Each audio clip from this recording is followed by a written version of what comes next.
Physique-chimie au brevet 2018, Chili. L'agriculture urbaine. Le programme Urbainculteur vise à pratiquer l'agriculture en ville. Peu de terrain étant disponible dans les villes, des potagers sont parfois installés sur les toits des gymnases ou des garages. Un citadin souhaite devenir un urbainculteur. Voici son projet. Utiliser son puits pour l'arrosage, protéger les végétaux en respectant les règles d'une agriculture biologique, installer le potager sur le toit plat de son garage. Utiliser son puits pour l'arrosage. Le citadin envisage d'installer une pompe pour utiliser l'eau de son puits. Il hésite entre deux dispositifs représentés ci-après. Le dispositif numéro 1 utilise une pompe électrique immergée alimentée par un panneau photovoltaïque. Le dispositif numéro 2 utilise une pompe à essence. Nommer la source d'énergie nécessaire au fonctionnement du dispositif numéro 2. Eh bien, la source d'énergie correspond à l'essence. L'essence est la source d'énergie utilisée par le dispositif numéro 2. Un panneau photovoltaïque est un convertisseur d'énergie.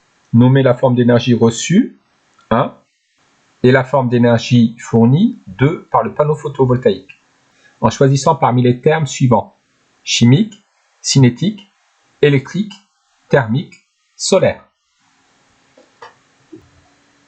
Le panneau photovoltaïque reçoit de l'énergie solaire qu'il convertit en énergie électrique.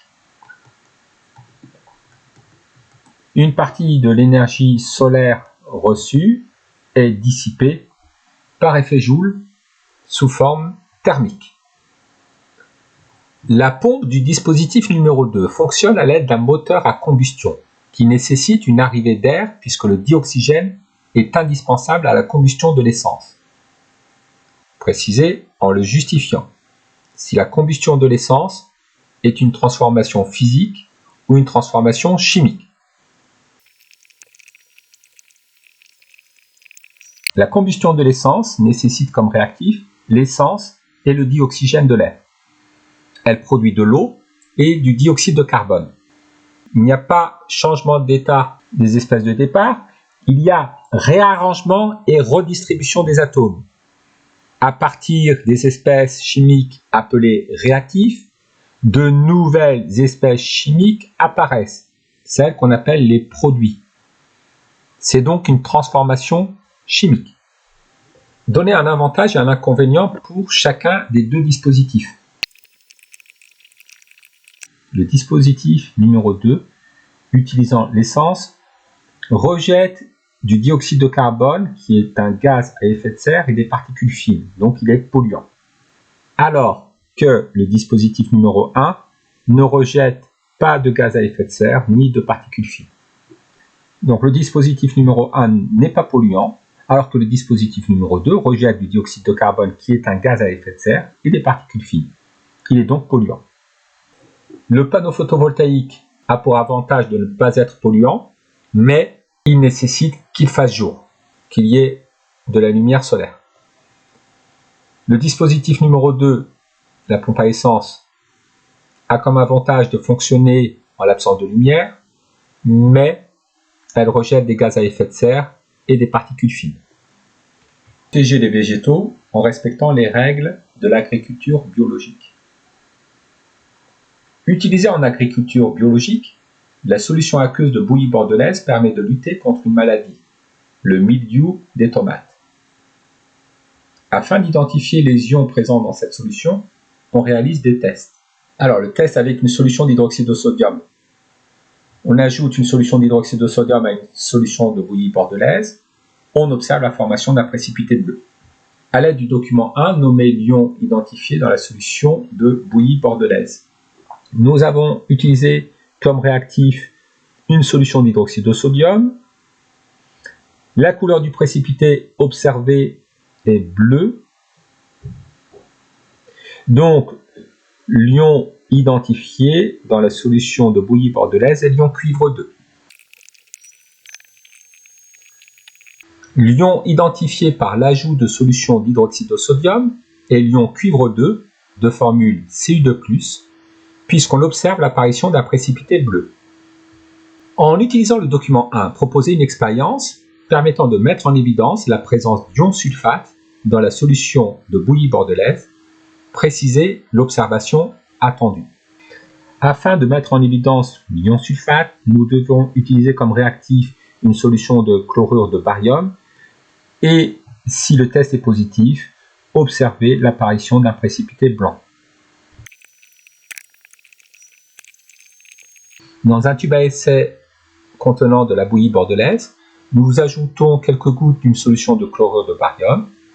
Installez le potager sur le toit plat du garage. L'installation du potager nécessite de placer une sous-couche de gravier permettant d'évacuer l'excès d'eau et de supporter la terre végétale. En s'aidant du document 2, montrez que 7500 kg de terre végétale sont nécessaires pour réaliser le potager avec 30 cm de terre végétale. Détaillez le raisonnement. La masse volumique de la terre végétale est de 1250 kg par mètre cube. Nous disposons d'un graphique donnant le volume de terre en fonction de la hauteur de terre pour un garage de 20 mètres carrés. Donc en ordonnée, nous avons le volume de terre en mètres cubes et en abscisse la hauteur de terre en centimètres. Nous désirons réaliser un potager avec 30 cm de terre végétale.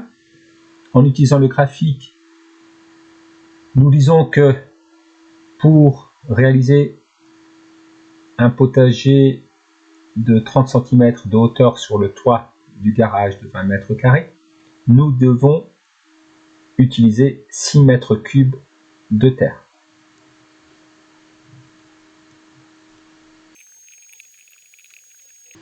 Graphiquement, on dit que pour réaliser un potager avec 30 cm de terre végétale, il faut un volume de terre de 6 mètres cubes. La masse volumique de la terre végétale est de 1250 kg par mètre cube. Nous allons la noter ρ indice terre.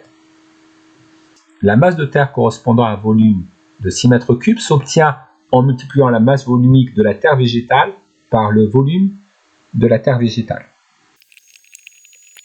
La masse volumique de la terre étant en kg par mètre cube, le volume de terre doit être exprimé en mètres cubes et la masse de terre sera exprimée en kilogrammes.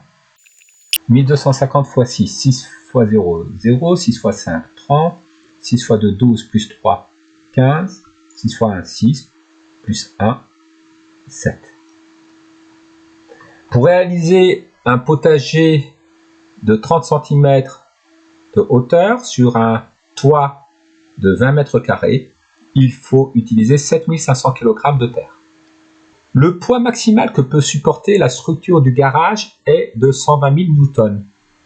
La structure pourra-t-elle supporter le poids total de la terre végétale et de la sous-couche de gravier? Un raisonnement et des calculs sont attendus. Toute démarche sera valorisée. Alors, le poids total du potager est P total égale à P terre, le poids de la terre végétale, plus le poids de la sous-couche de gravier. Le poids de la terre végétale s'obtient en multipliant la masse de la terre végétale par l'intensité de pesanteur petit g. Pour calculer le poids de la terre, il faut exprimer la masse de la terre en kilogrammes et petit g en newton par kilogramme. 7500 multiplié par 9,8 plus 35 200, cela nous donne 108 700 newtons. Le poids total du potager est inférieur au poids maximal que peut supporter la structure. La structure pourra supporter le poids du potager.